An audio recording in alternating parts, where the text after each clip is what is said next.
He was born crooked, not by fate but by blood. From royal incest came an emperor whose body decayed as silently as the empire he ruled. Ferdinand was born in Alcalá de Henares, Spain, in the spring of 1503. The sun was high that day, but inside the royal chambers, the air was thick with worry. When the midwives first laid eyes on the infant archduke, they paused. His limbs were stiff, one shoulder higher than the other. His skull was oddly elongated, and his jaw jutted forward, trembling slightly. His cry sounded like a gurgle, not the healthy wail they expected from a child of the Habsburg line. And yet, no one dared speak what they saw. Because Ferdinand was not just a baby. He was the product of centuries of strategic bloodlines. The grandson of Maximilian I, the nephew of Charles V. He was royal, sacred, untouchable, even when his body clearly wasn't. They wrapped him in silk, gave thanks to God, and hoped the silence would bury the truth. But the signs didn't fade. As Ferdinand grew, so did the deformities. His spine curved into a visible arc by the age of 4. He struggled to sit upright for long. His lower jaw protruded so sharply that his speech became difficult to understand. Tutors leaned in to decipher his words, and even then, they often failed. One physician, writing anonymously in his notes, called the child an awkward statue of noble suffering. Another, more direct, described him as the crown made flesh, but warped in the forging. Still, the Habsburg court celebrated him. He was raised with the strict etiquette of Catholic royalty. Latin before dawn, Mass after breakfast, fencing by noon, though he could barely lift a sword without wincing. To observers, he was obedient, intelligent, even devout. But beneath the polished exterior was a child in pain. He rarely smiled. When he laughed, it sounded like choking. He walked with a slow, deliberate shuffle. Not from pride, but because his hips burned with every step. His younger siblings noticed. Some pitied him, others avoided him. But Ferdinand never once complained. That was not permitted. He was taught that suffering was God's will, that deformity was not shameful, it was divine trial, that the body was flesh, but the blood, Habsburg blood, was eternal, and what blood it was. Ferdinand's father, Philip the Handsome, had married Joanna of Castile, his own first cousin. Their union was part of a long tradition of keeping royal power within the family.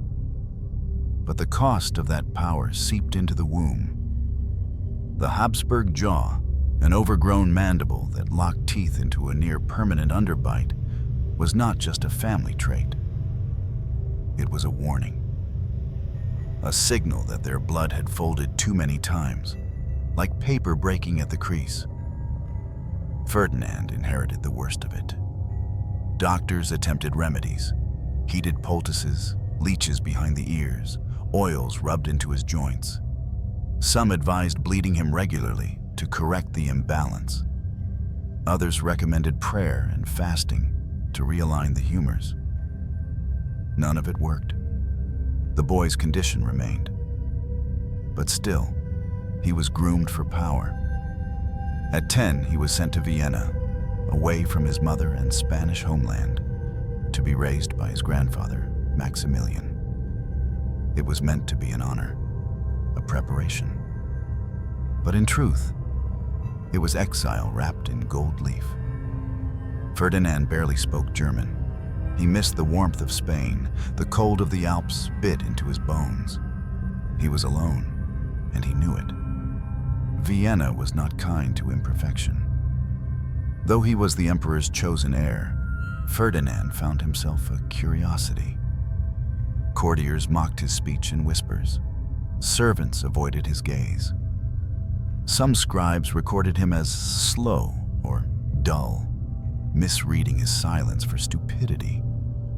In reality, he was watching, listening, learning. He buried himself in scripture, found comfort in divine symmetry even when his own body lacked it. He read about martyrs whose skin was flayed, saints whose limbs had been broken, and wondered, perhaps secretly, if God had started with him first. But Ferdinand's mind was sharp. He began writing Latin essays in his teens. He devoured legal texts. He asked questions no one else dared to raise, about power, succession, and mortality. And slowly, the court began to see past his frame. Or more accurately, they learned to pretend. By the time he was 15, his uncle Charles, the soon-to-be Holy Roman Emperor, was already grooming him for higher roles. There were lands to govern, alliances to marry into, thrones to sit upon. And though Ferdinand still walked with a limp, his eyes had hardened. He had learned something more valuable than charm. He had learned endurance. There's a moment recorded by a Spanish ambassador visiting Vienna when Ferdinand, at age 16, stood during a winter liturgy for over 2 hours without moving. His face was pale. His knees trembled. Blood pooled in his boots, but he never sat. When the priest finally approached him after the service, asking gently why he hadn't rested, Ferdinand reportedly answered, "Because the people must believe their emperor can stand, even when he can barely breathe." That sentence would become the core of his reign. But that moment, between frost and pride, silence and blood, was the first time his suffering became political. It was no longer just his burden. It was his mask. It was his weapon. And beneath it, a boy's bones continued to twist. Ferdinand was never meant to wear so many crowns.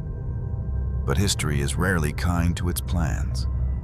When his grandfather Maximilian I died in 1519, the Holy Roman Empire faced a succession crisis. The main heir, Charles, the son of Joanna the Mad and Philip the Handsome, was already burdened with Spain, the Netherlands, and the Americas. There were whispers that one man could not rule such vast lands without going mad himself. And so, in a decision as political as it was pragmatic, Charles offered his younger brother something close to a throne, but far from peace. The kingdoms of Hungary and Bohemia, along with the Archduchy of Austria. It sounded like a reward, but it was an avalanche in disguise. At just 26, Ferdinand became King of the Romans, heir apparent to the Holy Roman Empire.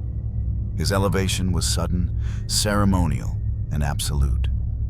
The coronation was held in Aachen, and though trumpets rang and incense rose like praise into the rafters, those who watched closely saw something else. Beneath the robes of state, his frame was stiff, hunched. When he bowed, it was not out of reverence, but because his spine no longer allowed him to stand straight for long. And yet, he endured, because he had been trained to endure. But power came with new demands, and the most immediate was marriage. A Habsburg must marry wisely, and ideally within the family, to keep blood pure, to keep land in the fold. Ferdinand married Anna of Bohemia in Hungary in 1521. She was young, devout, and most importantly, the daughter of King Vladislaus II. This union would later give Ferdinand claim to both crowns, cementing Habsburg authority over Central Europe. But behind the smiles and processions, there were private agonies. Anna, though gentle and intelligent, was more a strategic prize than a true companion. Their marriage began in duty and continued in calculation. They would eventually have 15 children, many of them sickly, many who would not survive. But the sheer number masked a darker truth. Each birth was a gamble, a bet placed against the odds of their blood, because Anna too was related to him, a distant cousin, a new echo in the Habsburg loop. And Ferdinand, more than anyone, knew what inherited pain felt like. In public, he played the part of king with somber grace. He rode in slow, ceremonial processions through Prague, Vienna, Buda. He blessed cathedrals, confirmed treaties, and built bureaucracies that still echo in European governance today. But in private, the decay was accelerating. His hips had begun to fail. His neck stiffened so severely that he could not look to either side without pain. His speech, already difficult, now slurred into near mumbling during long addresses. Court scribes recorded more and more of his decrees being issued through intermediaries. He would whisper, barely audible, into the ears of trusted secretaries. There is one report from 1528 that describes him being carried, half conscious, to a state meeting after days of fever. His jaw was clenched, his breath shallow. But he insisted on appearing, because absence, he believed, was weakness. And Ferdinand could not afford to appear weak, not when Hungary was falling into chaos. In 1526, just 5 years into his kingship, tragedy struck. King Louis II of Hungary, his young brother-in-law, died in battle against the Ottoman Turks at Mohács. His horse stumbled in the swamps, and his armor dragged him down into the mud. He drowned at 20, and with him, the line of succession died too. The thrones of Hungary and Bohemia passed to Ferdinand through his marriage to Anna. Suddenly, this bent man with the crooked jaw became ruler of kingdoms racked by invasion and grief. It should have been his triumph. Instead, it was the start of a war that would last the rest of his life. The Ottoman Empire, sensing weakness, began pressing into Europe. Towns burned, borders crumbled. Vienna itself would soon be besieged. And Ferdinand, struggling to sit, barely able to ride, was expected to lead. In letters written to Charles, now Emperor of the West, Ferdinand's tone shifted. Gone were the ceremonial phrases. In their place, fatigue, fear, and rage. One letter simply read, "I govern more graves than provinces." But he did not stop. He could not. To the world, Ferdinand was a quiet force of administration. A king who built systems, not statues. He strengthened taxation, organized defenses, and established the Austrian branch of the Habsburgs as a permanent fixture in European politics. But to those within his court, the cost was visible. His face aged faster than his years, his spine bent further. By the mid-1530s, he had developed what doctors now believe was ankylosing spondylitis, a degenerative disease that fuses bones and joints. Some days, he could not rise from bed. On others, he walked only with the aid of hidden braces beneath his robes. And still, he worked. He signed decrees in candlelight, the ink shaking as his hand trembled from pain. Anna remained by his side through much of it, but their later years were filled with funerals, of courtiers, of children, of generals, of friends. The palace grew quieter, colder. One courtier described Ferdinand in this period as a king of stillness, whose voice echoed more in writing than in speech. That was no metaphor. By this point, his lower jaw had locked into a near-permanent jute. Speaking hurt. Eating took effort. Smiling was no longer possible. But he had power. And power, for Ferdinand, was not about glory. It was about survival. To keep the Ottomans out. To keep the Habsburg name alive. To keep standing, even when it hurt to breathe. Yet the irony cut deep. Because in claiming more crowns, he had only brought the family closer to collapse. His children, though numerous, bore the same signs: curved jaws, nervous ailments, premature deaths.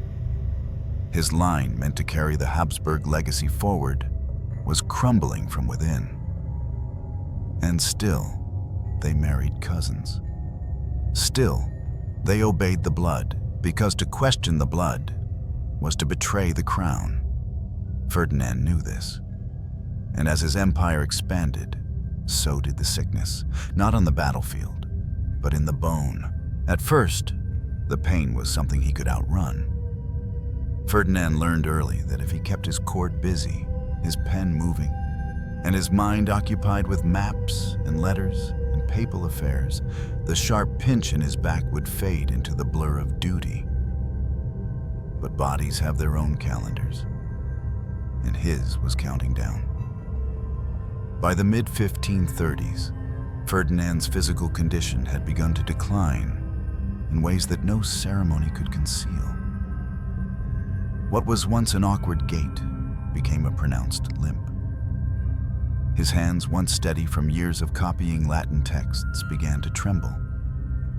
His jaw, already distorted by the infamous Habsburg overgrowth, stiffened further, making speech a daily battle. He stopped eating in public. He rarely smiled, because he couldn't. But worse than the visible signs were the ones creeping beneath his skin. Contemporary descriptions of Ferdinand in this period mention fits of heat and stiffness, tightness of the chest, and suffocating spells that overtook him at night. His physicians, trained more in Galenic theory than in science, bled him, fed him ground pearls, applied hot stones, and whispered that perhaps his humors were imbalanced by grief. What they couldn't see, what modern historians suspect, was a combination of advanced scoliosis, degenerative joint disease, and possible congenital skeletal dysplasia, likely inherited through generations of incestuous union. His body was folding into itself, like a dying star collapsing under its own gravity. But Ferdinand was not a man who yielded, not in the face of the Turks, not in the face of Rome, and certainly not in the face of his own flesh. So he fought his body like he had fought kingdoms, quietly, methodically, with every ounce of strategy he possessed. He altered the height of his thrones so his stooped frame would appear taller. He had portraits painted at strategic angles, showing only his left side, less visibly twisted. He had new ceremonial armor, crafted with subtle supports, hidden plates inside the spine and hips. One court smith wrote, "His Majesty's breastplate is not just for war, it holds the man together." But no smith could stop the spasms that racked him at night. In letters to his brother Charles, then still Emperor of the Holy Roman Empire, Ferdinand began revealing cracks. He begged for rest, for less diplomatic travel, for a withdrawal from Hungarian campaigns, but he never requested release from responsibility. That, he knew, was unthinkable.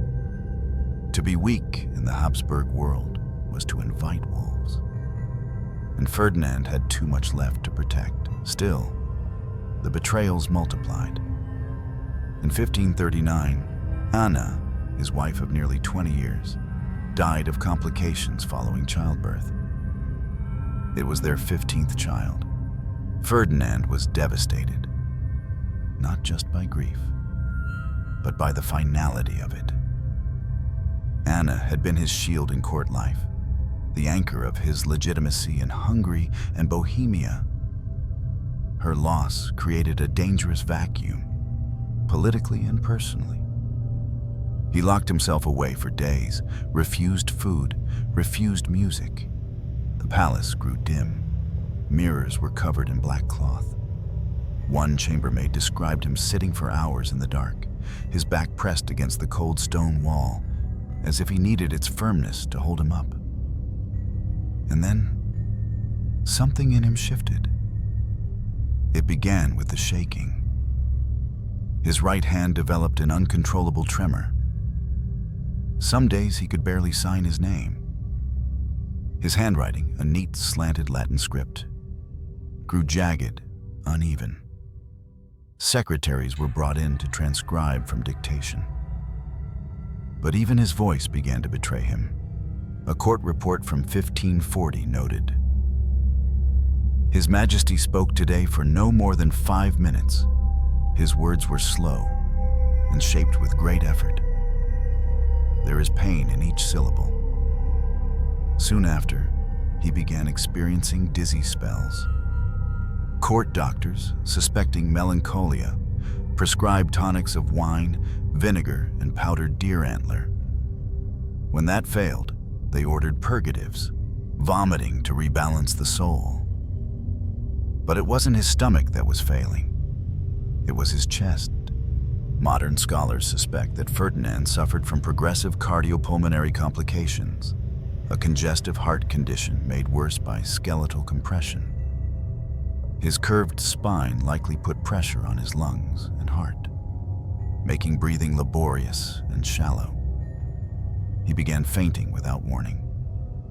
During Mass, during audiences, once during a negotiation with the papal nuncio, he collapsed entirely and had to be carried out of the chamber. His attendants said he came to muttering Latin prayers over and over, like a scratched record. Cor regis in manu Domini. The heart of a king lies in the hands of God. But even God, it seemed, could not realign Ferdinand's bones. He withdrew further, not from power, but from visibility. He became a king of whispers and parchment. His orders came sealed, not spoken. His court grew quieter, less pageantry, fewer public feasts. His enemies called him the hidden sovereign. His allies called him the sleepless scribe. Only his pain was constant company. There is one document from 1545, a letter written by a palace physician, that speaks of the emperor's ribs fusing, so that even shallow breaths were a struggle. The doctor warns that the curvature may press against the lungs and heart, creating a risk of sudden suffocation. He urges less travel, less pressure. Ferdinand ignored it. That same month, he held court in Linz, standing for 2 hours during a military review. His robes were soaked in sweat. His legs shook. But he stood, because kings do not sit before their soldiers. And Ferdinand, above all, was still a king. But the cost was mounting. By the end of that year, he could no longer mount a horse. By spring, he could barely walk unassisted. His ribs ached, his chest throbbed, and in the quiet hours of the night, attendants reported hearing him sob. Not from fear, but from fury. Fury at a body that would not obey. Fury at a bloodline that cursed more than it crowned. Fury at a throne that asked so much and gave so little in return. By the early 1550s, Ferdinand had become a monument to endurance and to erosion. What once was hidden behind robes and protocol had now begun to emerge in plain sight. No amount of velvet draping, no crown tilted just so, could disguise it anymore. His frame, once merely hunched, was now visibly deformed. His head seemed to sag forward from his shoulders. His chest curved inward. His breathing was shallow, erratic, sometimes audible even in quiet halls. He could no longer write unaided. His right hand had begun to claw inward, fingers curling as if retreating from pain itself. When he did sign documents, the letters shook like leaves in wind. His once sharp Latin had slurred into murmurs. In many courts, rumors spread that the emperor had grown mute, that he governed through gestures now, like a priest channeling something divine. The truth was crueler. He wasn't mute. He was drowning. His lungs, compressed by years of skeletal decay, could not draw breath easily. Simple tasks, rising from bed, climbing a few steps, speaking more than a few sentences, left him winded. The palace staff grew used to the sound of silence, interrupted only by coughing. Deep, rattling coughing that echoed through stone corridors like the groan of a dying cathedral. Medical knowledge of the time offered nothing. His doctors had tried everything. Poultices made from crushed lilies, baths in heated wine, boiled bark of oak, ground antlers, prayer. They fasted with him. They bled him. They starved his body, thinking it might starve the disease. But Ferdinand wasn't sick in a way they understood. He wasn't poisoned. He was collapsing from within, bone by bone, joint by joint, breath by breath. And the body was not the only thing crumbling. The empire, too, had begun to groan under pressure. The Reformation had fractured Christendom. Protestant voices now echoed through the German states Ferdinand ruled. He had long tried to be a mediator, balancing Catholic orthodoxy with quiet reform. But as he grew weaker, so did his grip on control. And yet, he refused to relinquish power. He kept his schedule. He reviewed reports daily. He held council meetings from bed, propped up by cushions, his voice barely audible over the wheezing. One chronicler, present at a winter session in Vienna, described the scene with disturbing precision. The emperor lay half-wrapped in furs, his skin pale as parchment, his lips cracked and darkened by blood. He coughed so violently at times that the scribes paused in fear the ribs might break. And yet, he raised one hand and whispered, "Right. We are not finished." It wasn't pride that drove him. It was fear. Ferdinand had seen what happened when rulers vanished too soon. Civil war, succession disputes, religious chaos. He knew that if his death came suddenly, the already fractured empire might rip itself apart. So he clung to his life not for himself, but for order. But his body was now a battlefield he was losing every day. He suffered episodes of cardiac distress, sudden shortness of breath, swelling in the legs, chest pain. He would wake in the night gasping, clawing at his chest as if something were sitting on it. The palace physicians believed his heart was weakening, flooded with fluid, crushed beneath his rib cage. One night in 1554, he collapsed entirely, not during court, not during mass, but alone in his writing chamber, reaching for a book. He was found hours later by an attendant, half on the floor, half in his chair, breath shallow, mouth open as if frozen mid-prayer. He survived, barely. But after that, he never walked unaided again. They built a special throne for him, one with an angled back, padded arms, and hidden supports. It wasn't just a seat. It was scaffolding for a man still pretending to be stone. Even as he faded, Ferdinand insisted on being seen. During one particularly harsh winter, when the Danube froze and Vienna starved, he insisted on appearing at a public mass to reassure the people. His attendants pleaded. The cold could kill him. The steps were steep. He could barely stand. He said nothing. He simply gestured toward his cloak. They wrapped him in wool and gold-threaded velvet. They carried him to the cathedral like a statue. He could barely raise his head.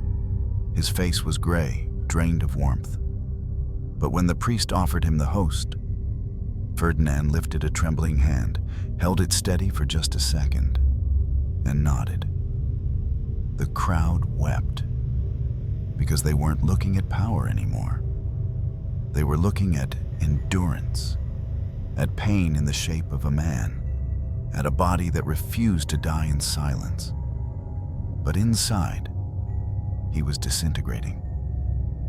There are medical theories, modern, retrospective, that suggest Ferdinand may have suffered from a rare form of ossification, where cartilage slowly turns to bone.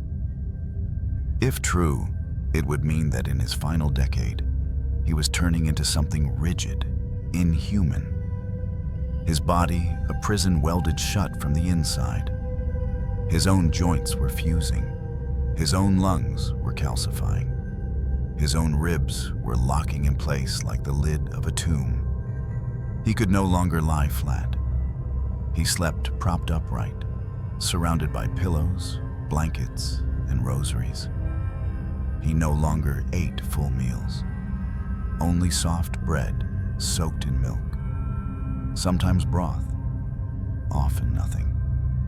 His organs were failing, one by one, and still, every morning, someone came to dress him, to read reports, to light the candle by his bedside, to act as if the emperor still ruled, because that's what history demands, that its kings die slowly and quietly.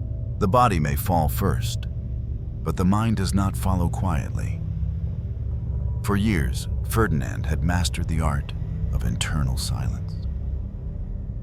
He bore pain without complaint, carried a twisted spine under gold robes, and ruled through whispers when his voice no longer obeyed.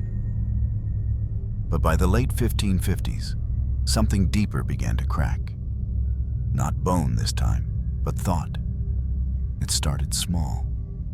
He became increasingly suspicious of drafts, of wind, of noise behind doors. A dropped goblet would make him flinch. A knock at night left him breathless with dread. He ordered attendants to avoid sudden movements and insisted that all candles be lit before he entered a room. No shadows, no surprises.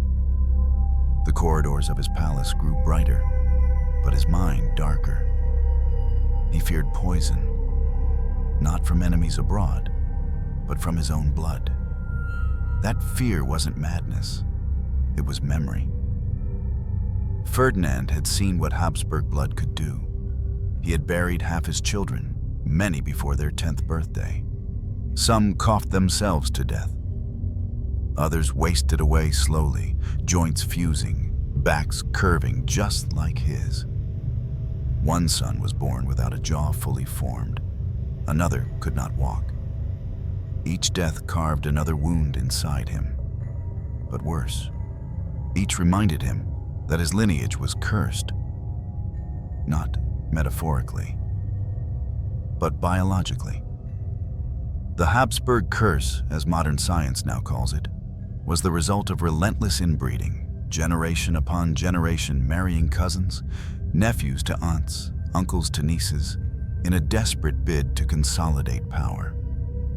They had preserved crowns, but at the price of deformity, of dementia, of death in the cradle. And now, Ferdinand feared it had taken root in his mind. He began avoiding mirrors. He said they whispered, that his reflection sometimes blinked when he didn't. He ordered several removed from the palace, and those that remained were covered with cloth. When one servant forgot to drape a hallway mirror, Ferdinand struck it with his cane until the glass split in spider-leg cracks. He muttered Latin phrases under his breath, often the same ones. In sanguine est damnatio. In the blood, there is damnation. He refused wine from Bohemian cellars, claimed they were too familiar with rot. He stopped eating meals prepared by certain cooks, especially those who shared a surname with members of his court. Even his own physicians were rotated weekly. He trusted no one for too long. But perhaps the most haunting change was the way he spoke about the dead. He began talking to Anna again, his wife, gone for nearly 20 years. Not in memory, not in prayer, but in conversation. At first, servants thought he was simply mumbling in sleep. But soon, it became clear. He spoke aloud to her, seated in his chamber, answering questions only he could hear. Yes, Anna, I told them, but they don't listen. No, not Charles. He wouldn't understand. Our sons? They're not strong enough, not clean enough. Clean. That word returned often in his late writings. He scrawled it in margins, spoke it under his breath, as if the bloodlines could be scrubbed, as if he could purify an empire with salt and prayer. And then came the hallucinations, according to a letter by court chaplain Johannes Seidel. Ferdinand began seeing his father, Philip the Handsome, standing in the shadows of his room. He says nothing, Ferdinand whispered once. But his teeth, his jaw, it's grown larger than ever. It's still growing. One night, during a thunderstorm, a servant found the emperor pacing barefoot through a corridor, muttering about bones buried beneath the castle. He claimed they were scratching from underneath, trying to get out. He ordered the floorboards torn up. They refused. He stopped speaking for 2 days. It would be easy to call this madness. But to Ferdinand, it was logic. The empire he ruled was no longer external. It was internal, inside his body, inside his blood, rotting not from rebellion or heresy, but from chromosomes and marrow. The betrayal was total, and no wall could hold it back. He began drafting strange edicts. One memo ordered that all royal infants in the Habsburg line be examined by doctors outside the court before receiving titles. Another demanded a census of deformities among minor nobles to track the sickness. When his advisors pushed back, he accused them of conspiracy. He trusted only one person now, his confessor. To this man, he confessed not sin, but terror. Terror that his body had been God's punishment, that his crown was never a blessing, but a bridle, placed on a sick animal to keep it from thrashing. And deeper still, he confessed this: I believe my bones are older than I am, that I was born with death already inside me, and each year it grows bolder. By now, Ferdinand rarely left his bedchamber. He asked for silence most hours of the day. The palace grew still. No music, no laughter. The bells of the chapel were muffled during his waking hours. He said the noise made his thoughts scatter like birds. He began drawing. Strange images etched with charcoal into scraps of parchment. Figures with elongated skulls, twisted limbs, mouths that stretched from ear to ear. Some scholars believe these were self-portraits. Others see them as nightmares drawn to life. In one, now preserved in the National Library of Austria, a crowned figure stands in a cathedral filled with bones. The walls are made of ribs. The floor is teeth. And above the throne, written in Latin, Noli tangere sanguinem. Do not touch the blood. It was clear. Ferdinand no longer ruled a world of politics and faith. He ruled a kingdom made of fear, constructed from blood, governed by a mind unraveling thread by thread. But even in this decline, this grotesque descent into hallucination and paranoia, he remained dignified. He still signed treaties. He still read scripture. He still asked, almost daily, if his grandchildren were straight of spine. Because the only thing that frightened him more than death was what his blood might leave behind. By 1564, Ferdinand's body was no longer his own. It had become something else entirely. A ruin barely held together by breath and ritual. His spine, once a painful curve, had stiffened into permanence. He could no longer look sideways. His jaw had locked again, this time almost fully, leaving only a narrow opening through which soft food was spooned and prayers slipped. His skin had turned yellow-gray. His limbs, thin as reeds, shook even at rest. But it was his chest, his sunken, struggling chest, that now dictated the terms of each day. Every breath was a negotiation. Every exhale, a confession. He was dying. Not in sudden collapse, not in noble silence, but in slow, grotesque erosion. It began with the coughing fits, once occasional, now constant. Dry, hacking, painful things that left traces of blood on his linens. His heart thumped erratically, sometimes skipping entirely. He would wake in the middle of the night, gasping, clutching at the padded armrests of his bed, his fingers leaving indentations in the velvet. Attendants were posted outside his chamber around the clock, rotating every 4 hours. No one spoke above a whisper. No one closed doors loudly. His chamber had become a place of reverence, like a crypt, but one where the body still moved. And then, in February of that year, the fever arrived. They tried to hide it at first. The imperial court had grown used to Ferdinand's fragility. But a fever was different. A fever was final. His temperature surged, his lips cracked. His eyes, once dim but aware, now stared past people as if looking into some private place no one else could see.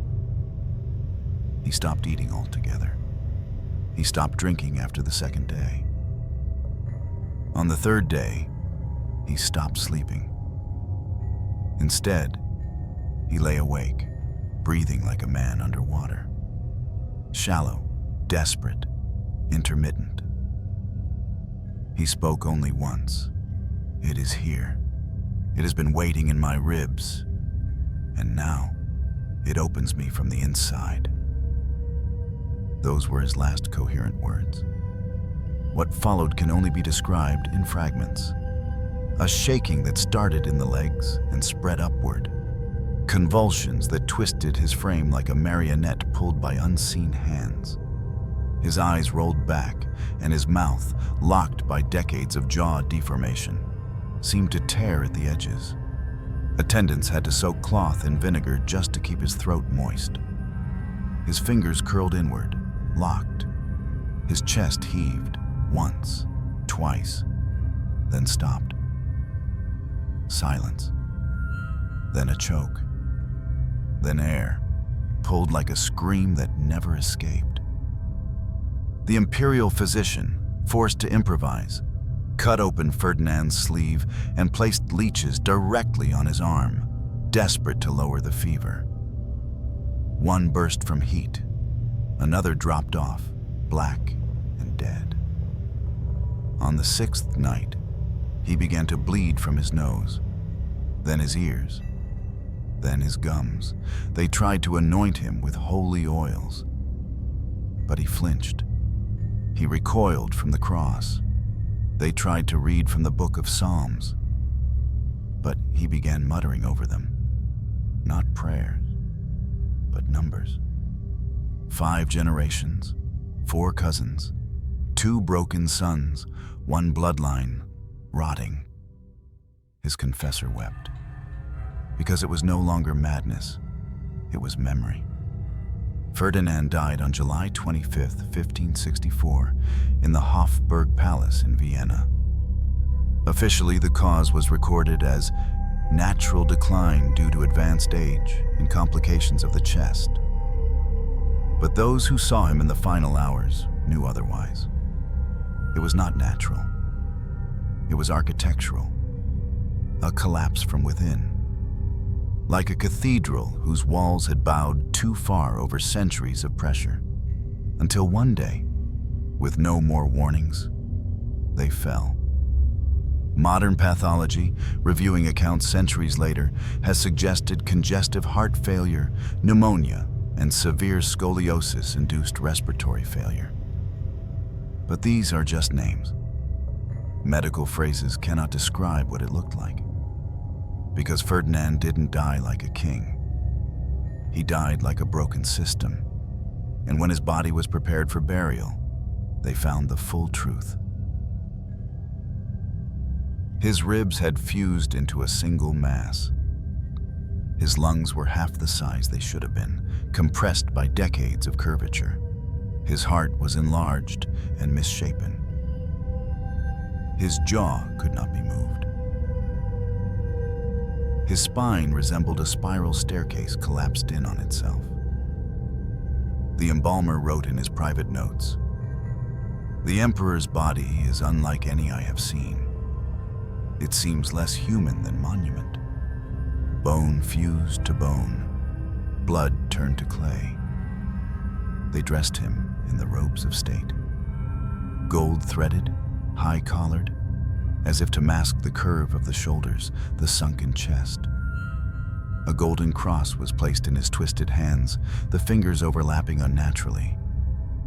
His death mask, cast that same night, captured none of the torment, just a blank serenity, smoothened for legacy.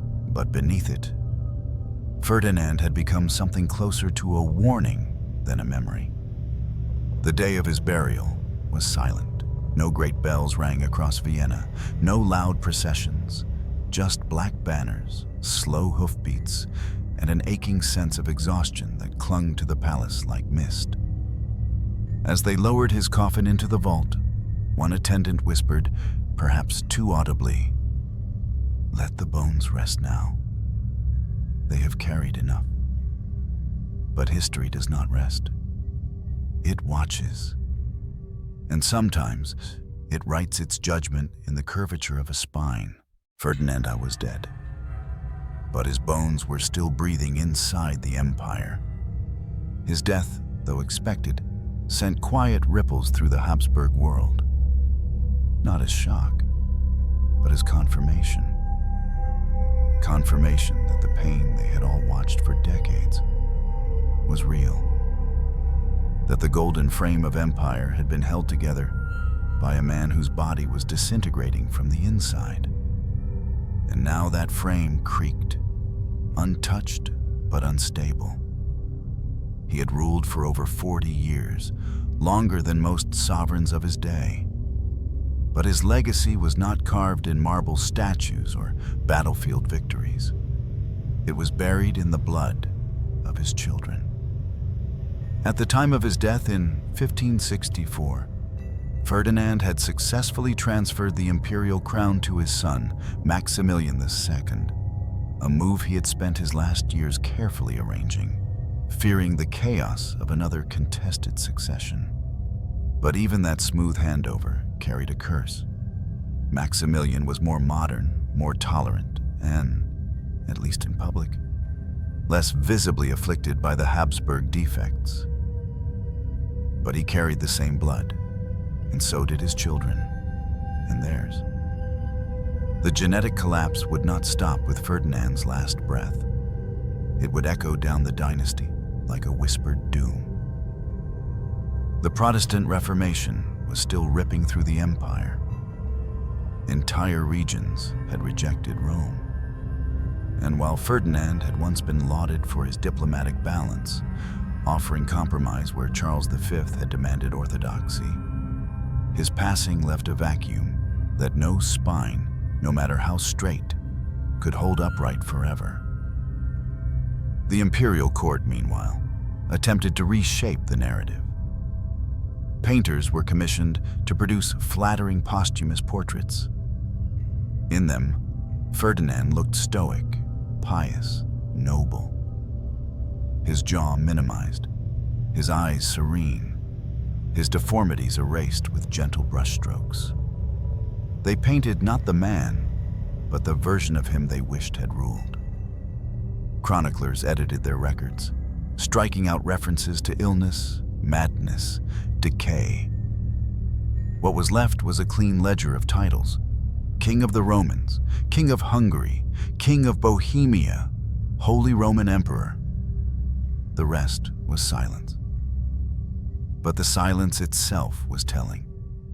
It was the silence of a court that knew, that had watched, and now feared the same fate for their sons.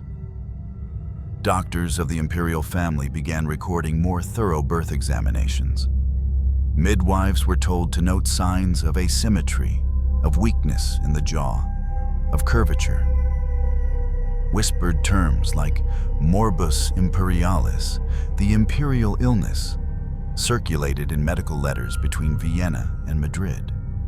Because what Ferdinand had brought into the light, unintentionally, painfully, was that the Habsburg line was not divine. It was decaying, and worse, everyone could see it now. Political rivals in France and England pounced. Satirical pamphlets mocked the Habsburgs as kings born sideways or lords of bent crowns. One French cartoon from the late 1560s showed a throne collapsing under the weight of an enormous chin. And yet, the family pressed on. Because power does not retreat. It mutates. Ferdinand's descendants continued to intermarry within the family. His grandson, Emperor Rudolph II, would later descend into severe mental illness, isolating himself among alchemical texts and keeping corpses in his chamber. Another descendant, Charles II of Spain, the last in the Spanish Habsburg line, would be born with such profound deformities that he could not chew food properly, speak intelligibly, or sire heirs. The rot, inherited and incubated, had become imperial policy. But Ferdinand's death also left an ideological hole. For all his suffering, he had believed, truly believed, that compromise was survival, that tolerance was not weakness, but the only way to govern a world split by religion. His successors, though well-meaning, would drift between extremes. Some pushing for Protestant reforms, others doubling down on Catholic repression. The unity Ferdinand had strained to hold together began to crack.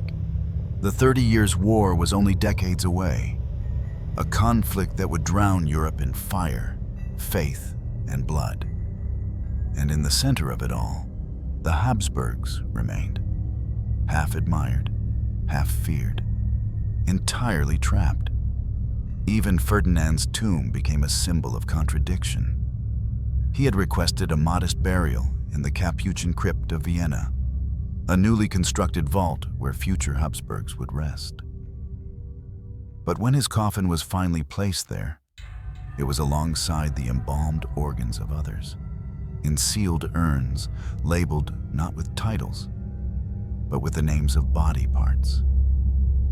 His heart here, his lungs there, his entrails in another chamber, an emperor reduced to anatomy, a dynasty reduced to a collection of jars.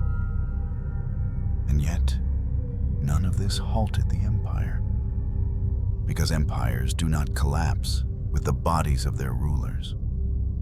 They erode more slowly, through generations, through decline masked as tradition, through masks worn so long they become the face. For decades after Ferdinand's death, nobles would still bow to portraits of men whose jaws jutted too far forward. Priests would still baptize infants with the same cursed names: Charles, Philip, Maximilian, hoping each time that this child, might be spared. They rarely were. In time, even the Vatican began to express concern. One papal advisor wrote in 1580, "If the House of Habsburg wishes to remain the pillar of Christendom, it must first ensure its sons are born with straight backs and clear minds." But the warnings went unheeded, because for the Habsburgs, power had become inseparable from the blood that poisoned it. And Ferdinand, twisted, trembling, brilliant Ferdinand, was the clearest proof. He had ruled wisely. He had preserved lands. He had stabilized a volatile empire. But he had also passed on the very thing that would ensure its grotesque decline. Not a war, not a scandal, but a gene. What do we remember when we remember a king? A crown? A war? Or a body too twisted to kneel at its own coronation? Centuries after Ferdinand had died, historians still argue, not about the facts, but about the frame. How should we remember a man who governed wisely, but inherited ruin? A man whose body collapsed, but whose will held empires together? To some, Ferdinand is a quiet titan. The emperor who preserved a fragile Europe through diplomacy instead of fire, who kept the Holy Roman Empire from splintering completely during its most volatile religious era, who created administrative structures that outlived him by centuries, councils, taxation systems, civic laws that carried the stamp of reason rather than revenge. He was not flamboyant like Charles V, not mystical like Rudolph II, not glorious like Frederick Barbarossa. He was, as one historian wrote, the bone beneath the statue, unseen, but holding weight. Indeed, many modern scholars credit him with shaping the political DNA of Central Europe. His insistence on negotiation over annihilation, on bureaucracy over brutality.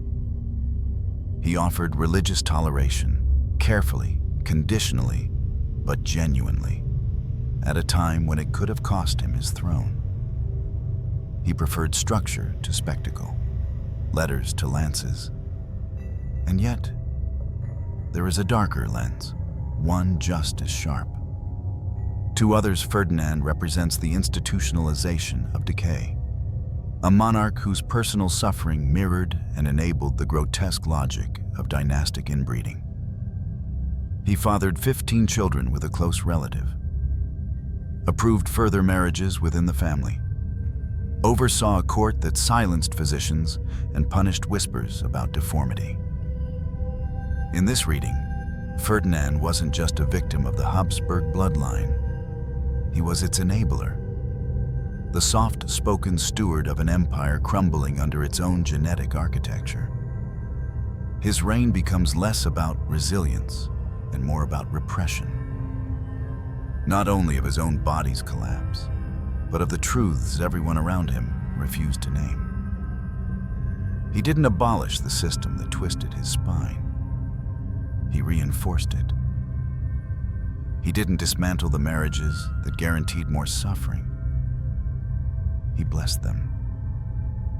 There is a quote attributed to a minor court scribe, preserved in a forgotten German pamphlet from 1582. He governed wisely, but not bravely. He soothed the empire while his own bones screamed. And in doing so, he taught us to whisper around the rod. Was that wisdom or cowardice? Was silence survival or surrender? These questions deepen when one considers what Ferdinand left behind. His son, Maximilian II, would attempt religious reform, but was constantly hampered by the expectations of bloodline purity and Catholic loyalty. His grandson, Rudolph II, descended into delusion and obsession. And his great-grandson, Charles II of Spain, became a tragic symbol of genetic ruin, barely able to chew, unable to reproduce, functionally ruled by others. Each one carried the mark, the jaw, the mind, the body. And each one had, in part, been shaped by Ferdinand's legacy, not his ideas, but his silence. Modern scholars of medical history have turned to his case with a sense of eerie reverence. Not just because he likely suffered from scoliosis, ankylosing spondylitis, and severe mandibular prognathism, but because he survived it all while ruling one of the most complex political entities in Europe. His autopsy, though rudimentary, confirmed the unnatural fusions, the compressed organs, the chronic internal damage. But it also revealed something stranger. His heart was unusually large. Enlarged physically, yes, likely due to stress and disease, but also metaphorically. It had been forced to do the work of two men, the mind of a ruler and the silence of a patient. To physicians, he is a case study. To political theorists, a master of endurance. To ethicists, a paradox of complicity and control. And to the people of Austria, Bohemia, and Hungary, he is almost forgotten. His tomb lies in the Capuchin crypt of Vienna. Tourists pass by it daily. Some stop, most don't. The plaque reads simply, Ferdinandus I, Imperator Romanorum. No mention of the pain. No note of the body that bent beneath the robe. No whisper of the empire he held together with trembling hands. And perhaps that is the final tragedy. Not that Ferdinand suffered, not that he passed on the suffering, but that he is remembered more as a placeholder than a person. A hinge in a dynasty, a name between Charles and Maximilian. The man who reigned during the slow smolder of European division, but not the flame. But this view, too, is incomplete. Because to understand Ferdinand's legacy, one must look not at what he did, but how he did it. He governed through pain, chronic, invisible, humiliating pain. He showed up to ceremonies unable to breathe. He ruled nations while swallowing blood. He conducted diplomacy while fearing his own mind. And he never once abdicated. Perhaps that's not heroism. Perhaps it is pride, or fear, or duty calcified into ritual. But it is human. And in that humanity, grotesque, bent, exhausted, we see a different kind of emperor. Not the conqueror, not the saint, but the man who held the collapsing world together just long enough for the next one to be born broken too, long after the incense faded and the candles went out. His bones remained. Ferdinand I now lies in Vienna, in the imperial crypt beneath the Capuchin church, a place built not for glory, but for containment. A vault of coffins, a mausoleum of secrets. Here, the flesh of Europe's rulers was reduced to iron boxes in cold silence. And Ferdinand, like so many of his descendants, was laid to rest in pieces. Literally, his body was dismembered in the royal fashion. The heart was taken to the Herzgruft, the heart crypt at the Augustinerkirche. His intestines were placed in the ducal crypt of St. Stephen's Cathedral. And what was left? The warped spine, the deformed skull, the fractured hands, was placed inside an ornate sarcophagus in a line of imperial dead. But among them, Ferdinand's coffin is strangely quiet. No grand sculpture, no effigy atop his lid, only the inscription, Ferdinandus I, Rex Romanorum, Imperator Semper Augustus, King of the Romans, Emperor Forever August.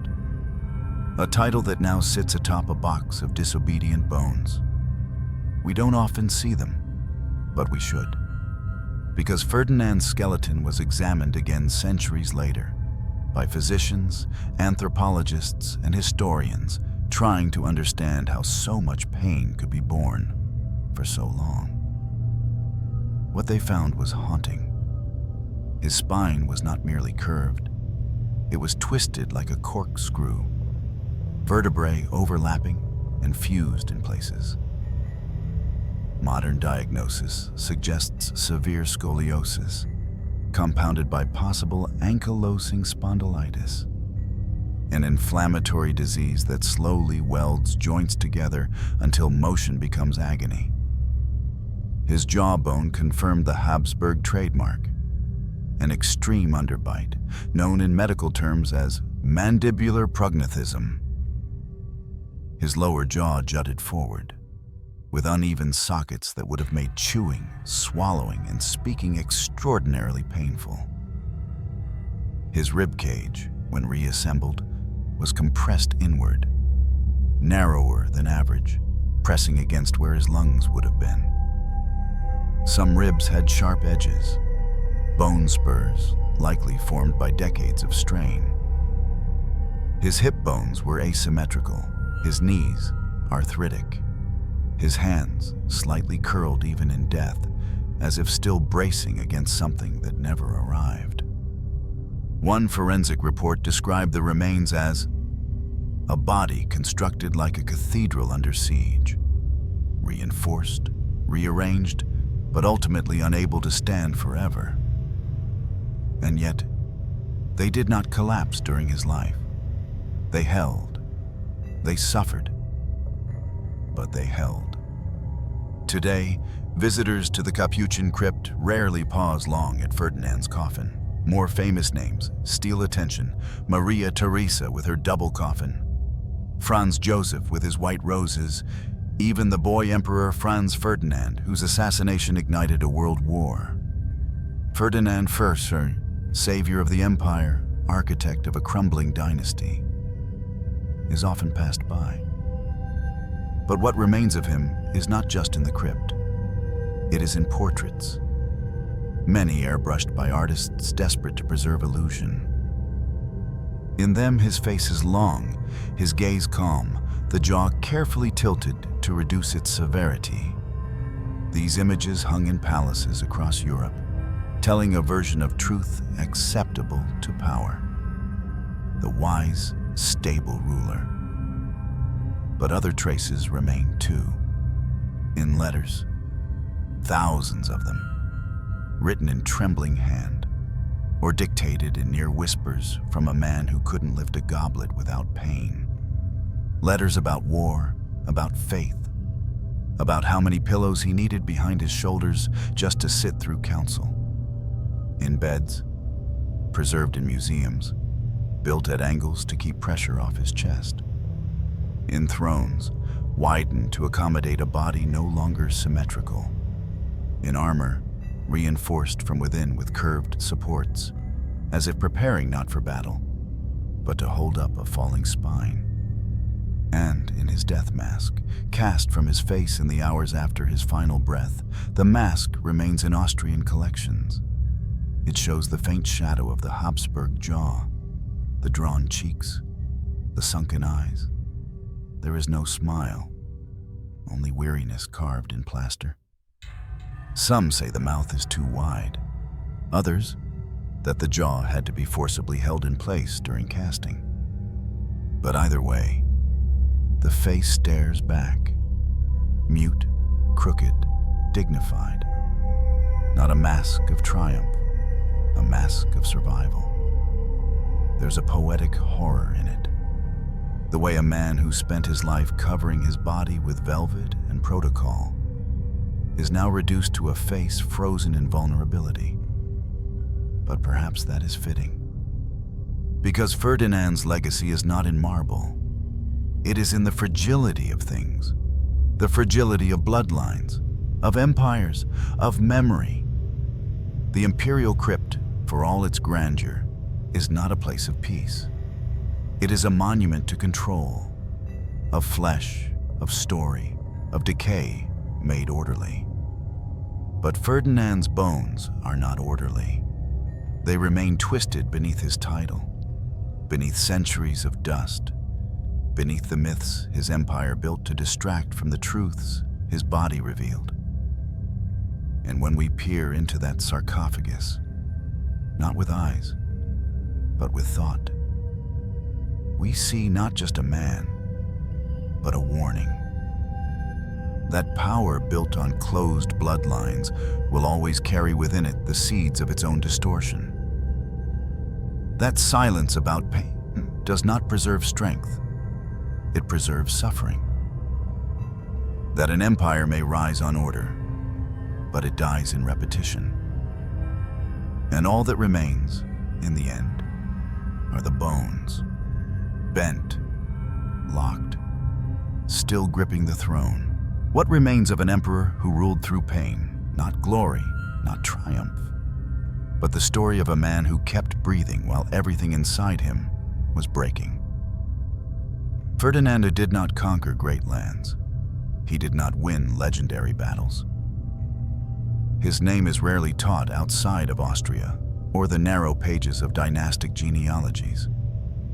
But he mattered because he endured. And in that endurance, he revealed something we often try to forget. That power, stripped of spectacle, is still flesh. That crowns are worn by bones, and bones break. He was born with the marks of inbreeding, through no fault of his own. His body, from the beginning, was a battlefield between destiny and deformity. The Habsburg blood gave him a throne, and then slowly took everything else.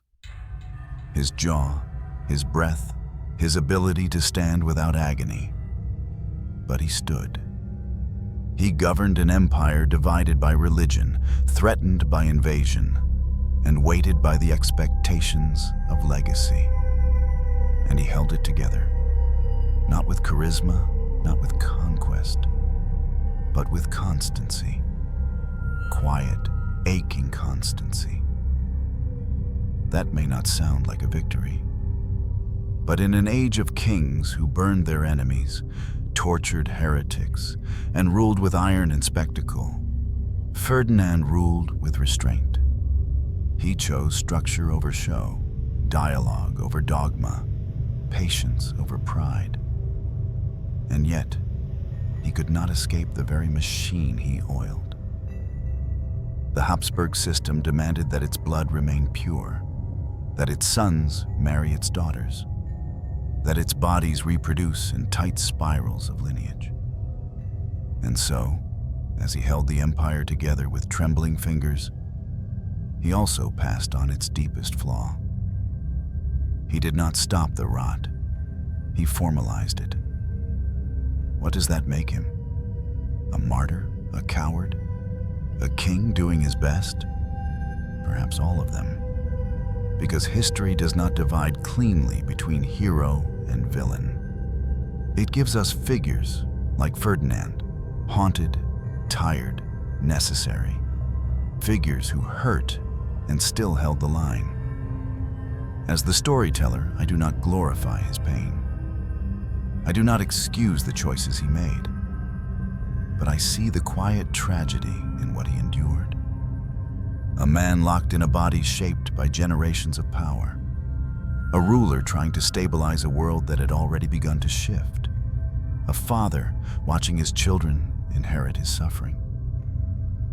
A human caught in the machinery of legacy. And I ask, what are we willing to ignore just to keep a name alive? How many bodies must break to keep a lineage unbroken? And what if the greatest act of courage is not holding on, but letting go? Perhaps we should not remember Ferdinand for his titles, nor for the twisted spine, nor the bent jaw, nor even the bones locked in velvet beneath Vienna. Perhaps we remember him for something smaller. The moment he stood in the snow, barely breathing, and refused to sit before his soldiers.